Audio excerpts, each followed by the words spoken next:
Fala galera, professor Tamer na área, seja bem-vindo aqui ao nosso canal, a mais uma aula do PS Zerado para vocês. E eu espero que você desfrute muito dessa aula, porque a gente vai falar de uma das emergências que mais a gente deixa passar no nosso atendimento de pronto-socorro. A gente vai falar de uma emergência hiperglicêmica que é a cetoacidose diabética, porque muito se confunde com um quadro de uma gastroenterite ou alguma coisa do tipo, até mesmo sepse, a gente deixa passar e não faz o tratamento adequado. Então vamos começar logo, sem perder muito tempo. O que é uma cetoacidose diabética? É uma emergência hiperglicêmica, sem sombra de dúvida. Se é uma emergência, é algo que eu preciso lidar dentro de uma sala de emergência. Um paciente monitorizado, porque esse paciente pode evoluir rapidamente para coma, né, para quadros que a gente pode perder esse paciente ou causar déficits aí neurológicos, inclusive neurológicos, por muito tempo. Geralmente acontece no diabetes mellitus tipo 1, então lembrar de que pode ser uma criança, um adolescente, adulto jovem, muitas das vezes o paciente abre o quadro e dá o diagnóstico por conta de uma cetoacidose diabética, então pode ter uma primo-descompensação aí. Pode acontecer no DM2? Pode, mas é mais raro, tá? E sempre tem um fator precipitante ali, né? Pode ser uma infecção que precipitou o quadro, pode ser também uma falha no tratamento, não usa a medicação corretamente, pulou dose, entre outros fatores aí importantes, gestação, trauma, cirurgia, etc, etc, etc. Tudo bem? E aí o quadro clínico pode acontecer de poucas horas ou até 1 a 2 dias aí, se iniciando de forma gradativa. O arquétipo, então, o modelo do nosso paciente é aquele paciente jovem, criança ou adolescente, que vai ter uma clínica compatível. Qual clínica compatível? Clínica de diabetes, né? Deixa eu escrever aqui DM para vocês lembrarem, que são os P's, certo? Polidípsia, poliúria, polifagia e tudo mais. Sintomas do trato gastrointestinal, náusea, vômito, perda ponderal, que também é uma clínica do diabetes, mas também entra ali em questão gastrointestinal, desidratação, paciente com cetoacidose diabética, com emergência hiperglicêmica fica desidratado. Lembrar que a glicose ela tem um manejo ali dentro da osmolaridade plasmática muito grande, junto com o sódio, com a ureia, né? Lembrar da conta da osmolaridade. E também alguns fatores que podem nos mostrar gravidade. Taquicardia, taquipneia, esforço respiratório, letargia, coma, entre outros. Chegou um paciente desse, a gente tem que pelo menos fazer uma HGT. Fazendo uma HGT, a gente vai entender que se trata de uma hiperglicemia com sintomas. E aí, será que é uma cetoacidose diabética? Sim ou não? É importante a gente ressaltar, antes de dar continuidade, que existe um grande diagnóstico diferencial. Tem outros diagnósticos diferenciais, mas um que eu quero pontuar para vocês aqui, que também se trata de uma emergência hiperglicêmica, mas que conceitualmente é diferente. Está mais envolvido com uma desidratação importante do que a CAD. A CAD, claro, o paciente está desidratado, mas nesse outro diagnóstico o paciente está desidratado gravemente, tá? Só que, em termos de epidemiologia, está mais relacionado a um idoso, policomórbido, geralmente morador de casa de repouso ou instituições de saúde, com uma ingesta hídrica e ingesta alimentar baixas. Eu estou falando aqui do estado hiperglicêmico hiperosmolar. No final das contas, o tratamento vai ser o mesmo, mas é importante a gente diferenciar. A diferença é que, na cetoacidose, eu vou ter acidose e cetose nos meus exames. Diabética, então eu vou ter hiperglicemia. Pronto, já dei até inclusive o spoiler dos 3 pilares do diagnóstico. Agora, no estado hiperglicêmico hiperosmolar, eu não vou ter cetose, não vou ter acidose, mas vou ter hiperglicemia e vou ter uma desidratação enorme. O tratamento, no final das contas, vai seguir as mesmas diretrizes, os mesmos pilares que a gente vai conversar daqui a pouco. Então, ficar atento aí, principalmente no idoso, né? E um ponto muito importante é a desidratação nesse idoso aí, policomórbido, e morador de casa de repouso ou instituição de saúde. Combinado? Qual é o diagnóstico, então, da cetoacidose diabética? Como que eu faço esse diagnóstico? São 3. São 3. Se é uma cetoacidose diabética, se é uma emergência hiperglicêmica, eu tenho que ter uma HGT. Maior que quanto? Geralmente 200, 250. A gente usa 250. O que mais, Tamer? Cetoacidose. Então, eu tenho uma acidose, um pH menor que 7,3 ou um bicarbonato menor que 15. Tá? Serve qualquer um dos dois. Por fim, eu tenho cetose. Só que é difícil a gente medir cetose no sangue. A gente não tem esse exame muito fácil. Então, um EAS com 2 cruzes ou mais de corpos cetônicos, tá? Uma cruz não, por que não também? Porque uma cruz às vezes pode ser um falso negativo. A gente leva em consideração 2 cruzes ou mais. É claro, não, tem uma cruz só no EAS, mas eu tenho todos os outros critérios. Então vamos tratar como isso, né? A clínica ali vai falar mais a favor. Então eu tenho que ter esses 3 critérios aí, tá? Para a gente dar o diagnóstico de cetoacidose diabética. E aí, dado o diagnóstico, então lembrando que se eu tenho que ver uma acidose, se eu tenho que ver uma hiperglicemia, se eu tenho que ver uma cetose, eu preciso solicitar exames laboratoriais. Eu vou solicitar um hemograma, um PCR, uma função renal, porque desidratação pode predispor alguma injúria renal aguda. Vou pedir uma gasometria, que aí pode ser venosa, porque para mim eu só quero ver pH e bicarbonato, tanto faz venosa arterial. Podemos começar com venosa para não ficar furando muito o paciente, a não ser que ele esteja já em insuficiência respiratória. E aí você quer ver a arterial também para ver outras questões, ajuste de ventilação e tudo mais, tá? Então vou pedir também uma gasometria. Vou pedir íons, porque os íons vão ter parte no tratamento importante aqui, em especial o íon potássio, ok? Vou pedir outros, vou pedir magnésio, vou pedir fósforo, vou pedir cálcio, vou pedir sódio, tá? Mas o potássio em especial, tá? E HGT, claro. Vou colocar esse paciente na sala de emergência, monitorizado, oxigênio, veia, proteção de via aérea, estabilização, feito tudo isso. HGT vai ser de hora em hora e dosagem de íons vai ser a cada 2 horas. Combinado? Que isso vai fazer diferença pra gente. Vou tratar esse paciente. Qual o pilar mais importante do tratamento desse paciente? É deixa eu colocar de preto aqui, reposição do volume. Hidratação. Por quê? Porque esse paciente está desidratado. Hidratação ajuda a reduzir glicose. A hidratação ajuda a função celular, certo? Pode levar a coma, então eu já vou tratar isso daí. E a hidratação eu não dependo de outros exames. Então eu posso começar de cara hidratação. Claro, o paciente que tem uma IC, tem uma doença renal crônica, você vai com parcimônia. Mas eu já posso começar a hidratar esse paciente. Como é que eu vou hidratar esse paciente? Geralmente eu vou usar ali, vou colocar de azul para ficar diferente, 15 a 20 ml por quilo em 1 hora, tá? E depois eu vou fazer nas próximas 48 horas 100 ml por quilo, tá? Posso fazer essa hidratação geralmente com soro fisiológico 0,9%. Agora, posso transicionar para 0,45% dependendo do sódio.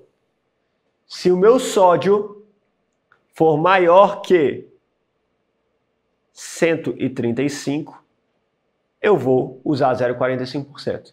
Se ele for menor que 135, eu vou usar 0,9%. Também, mas eu vou demorar para ter o valor. Começa com 0,9 e depois você ajusta. Tudo bem? Pausa para uma observação bastante importante.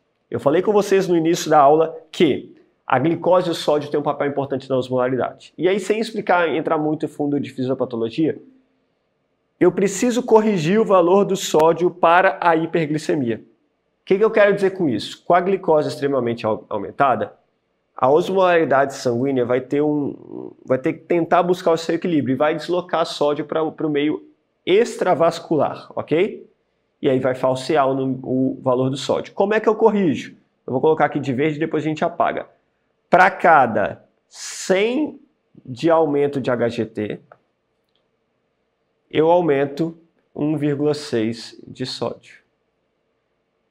Mas também, 100 a partir de quando? A partir de 100. O que eu quero dizer com isso no final das contas? Se eu tenho uma HGT de, por exemplo, 200 de HGT, e o meu sódio aferido no exame de sangue deu 133, ok? Qual o valor real do sódio? Perceba que 200 é apenas 100 a mais do que 100. Né? Eu aumentei 100, está em excesso 100, ok? Se a cada 100 eu aumento 1,6 aumentou 100, então o valor real do sódio é 134,6. Tudo bem? Se fosse 300 aqui também, então seria 101,6 mais 1,6, 3,2. Então 136,2. Tudo bem? Então para cada 100 de excesso de glicose, eu aumento 1,6 de sódio e aí eu tenho o valor do sódio corrigido para hiperglicemia por conta da questão da osmolaridade, igual a gente conversou. Combinado? Isso vai ser importante para definir qual tipo de soro eu vou usar nesse momento. Segundo ponto importante do tratamento desse paciente, reposição de íons. O íon mais importante aqui é o potássio, mas segura aí no potássio um pouco. Vamos falar, vou colocar de verde, vou colocar de azul mesmo. Vamos falar primeiro do bicarbonato. Só vou repor bicarbonato se o pH for menor que 6,9. Independentemente do valor do bicarbonato, eu vou me basear pelo pH. Lembrando das compensações que a gente tem do distúrbio hidroeletrolítico ácido básico no nosso sangue, no nosso organismo. Só repõe bicarbonato, 50 a 100 milimol de bicarbonato, se for menor que 6,9 de pH. Só vou repor magnésio se eu também tiver uma hipocalemia associada, porque lembrando que o potássio e o magnésio caminham juntos. Às vezes eu estou repondo o potássio e ele não está subindo, é porque o magnésio está baixo. Repõe o magnésio que magicamente o potássio vai subir. Só vou repor fósforo se fósforo menor que 1,0. Na maioria das vezes a gente não vai ter fósforo aí para a gente repor nesses serviços aí de UPA, de PS. Então a gente vai deixar isso mais como um caso de terapia intensiva depois que esse paciente internar. Lembrando que o potássio, ele é muito interferido, o valor do potássio é muito interferido pela insulina. E se a gente tem uma hiperglicemia que vai ter que usar insulina, eu vou ter que ficar de olho no potássio. A insulina faz um shift do extracelular para o intracelular de potássio, ou seja, a insulina faz hipocalemia, abaixa o valor do potássio. Logo eu tenho que ficar de olho nele, porque eu vou ter que usar insulina. Se o potássio for menor que 3,3, eu vou repor potássio e não iniciar insulina. Não insulina. Se o potássio for menor que 5,3, eu reponho potássio e inicio insulina junto. Agora, se o potássio for maior que 5,3, eu não preciso repor potássio. Combinado? Quanto de potássio também? 10 a 30 ali, MEC, 10 a 30 ml de solução, 1 a 3 ampolas, geralmente, de potássio aí que a gente tem no serviço. Facilmente, ver mesmo. Geralmente a gente põe em BIC para repor ali em questão de 3 a 4 horas, cuidado com o flebite, tá bom? Mas a gente vai repor potássio. Se tiver acima de 5,3 não precisa. Mas lembra do que eu falei, dosar os íons a cada 2 horas. Se daqui 2 horas, usando insulina, o potássio caiu, a gente muda de novo, volta para isso aqui e inicia a reposição de potássio se houver necessidade. E a insulina, Tamer? Como que nós vamos iniciar? Tem que ser insulina que vai abaixar rápida a HGT. Qual é? Insulina regular, em bomba de infusão contínua. Como é que eu monto a solução para bomba de infusão contínua? Tem que ser uma solução 1:1 com soro. Se a cada 100 ml de soro fisiológico que eu usar, eu vou colocar 100 unidades de insulina regular. Pode ser 200 para 200, 300 para 200, 300 para 300, 500 para 500, tanto faz a solução que você for montar. Fato é que eu preciso iniciar essa solução em bomba de infusão contínua, numa velocidade de 0,1 unidade por quilo por hora. Vamos dar um exemplo? Se eu tenho um paciente com 70 quilos, eu vou começar aqui em 7 unidades por hora, que é a mesma coisa, numa solução de 1:1, 7 ml por hora. Ficou fácil, né? Ficou fácil. Também posso fazer um bolus inicial antes de iniciar a bomba? Pode, nessa mesma dose, 0,1 unidade por quilo. Faz um bolus inicial e depois 0,1 unidade quilo-hora. Combinado? Ficou fácil aqui aproximadamente 6, 60 quilos, 7, 70 quilos ali para esse paciente, tá? Eu tenho um objetivo nesse tratamento. Vamos passar aqui? O objetivo nesse tratamento, eu vou escrever aqui para vocês, é abaixar em 1 hora, reduzir cerca de 50 a 70 de HGT ou abaixar 50% em 2 horas. Se eu, usando toda essa estratégia que eu passei para vocês, eu ficar aquém do objetivo, ou seja, eu abaixar menos que 50 de glicose, menos que 50% em 2 horas, eu vou aumentar a velocidade. Posso dobrar, não era 0,1 unidade quilo-hora, eu posso colocar 0,2, vamos dobrar a velocidade aí. Agora, se eu passar do objetivo, eu tenho um risco ali de continuar naquela velocidade e fazer hipoglicemia. Então eu vou reduzir a velocidade. Certo?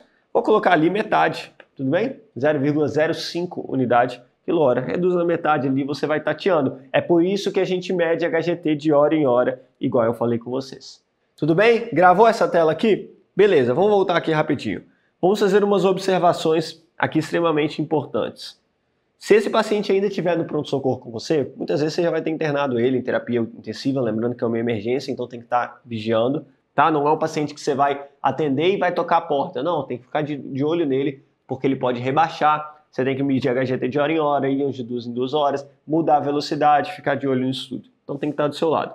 Quando eu alcançar uma resolução da HGT, que aí vai ser por volta ali, uma resolução da CAD, que vai ser por volta de HGT menor que 200, pH também já normalizado, maior que 7,3, bem como bicarbonato também normalizado, né? O anion gap também já menor que 12, coloquei maior aqui, menor que 12, tá? Se eu já tenho ali essa questão aqui, chegando numa resolução da CAD, eu vou iniciar um esquema de insulina basal bolus, que aí vocês já sabem fazer, tá? Insulina NPH irregular basal bolus, tá? Aqui eu vou fazendo um desmame da bomba de insulina, diminuindo a velocidade aos poucos e iniciar o esquema basal bolus aí, ainda dosando HGT de hora em hora, tá bom? Até eu desligar a bomba, geralmente fica mais umas 2 horas ali até eu desligar a bomba e iniciar a insulina basal bolus. Observação importante também, posso liberar dieta para esse paciente? Pode, se ele tiver proteção de via aérea e se eu estiver tendo resposta ao tratamento. Porque se eu não estiver tendo resposta ao tratamento, esse paciente pode chumbar ainda, não libera a dieta. Ah não, estou tendo resposta e tudo mais, eu posso liberar a dieta para ele.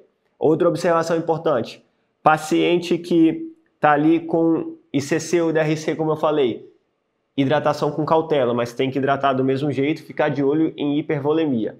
Por fim, acesso venoso para a bomba de insulina tem que ser exclusivo. Se você quiser repor íons, tem que ser em outro acesso, tá bom? Para não prejudicar a reposição de insulina, o tratamento com a insulinoterapia. Beleza, pessoal? Combinado? CAD bem rápido, bem simples aí para vocês. Se você gostou desse vídeo, eu espero que você curta, comente, compartilhe com seus amigos, se inscreva no canal para as próximas aulas, tá? E não se esqueça de acompanhar todo o nosso canal, todos os nossos vídeos que a gente faz especialmente para vocês aqui no PS Zerado. Beleza, pessoal? Um grande abraço e até a próxima. Vamos fazer aquela do... Antes da tríade de tratamento, antes de eu começar o tratamento. 3, 2, 1... Antes de eu começar falando do tratamento, uma pausa rapidinho aqui. Se você está gostando dessa aula, se você acha que está te ajudando a ficar mais seguro no tratamento de um paciente com CAD, com emergências hiperglicêmicas, enfim, e acha que precisa se aprofundar mais um pouco ainda, né, nesse tema, em tantos outros temas de pronto-socorro, pronto-atendimento, para você ter mais segurança no seu plantão, vem aqui na descrição, clica no link aqui embaixo, que aí você vai conhecer o nosso programa. Conhecendo o nosso programa, você, tenho certeza, vai perceber que é ideal para você se sentir seguro e ir com leveza nos seus plantões. Manejar os pacientes com rapidez e eficiência, sem se preocupar se esse paciente vai ficar grave ou não, porque você vai ter a técnica suficiente, conhecimento suficiente para cuidar desse paciente e salvar mais uma vida. Beleza, pessoal? Não esquece, clica no link da descrição aqui embaixo. Volta aqui comigo, então. Top! Luxo, meu caro.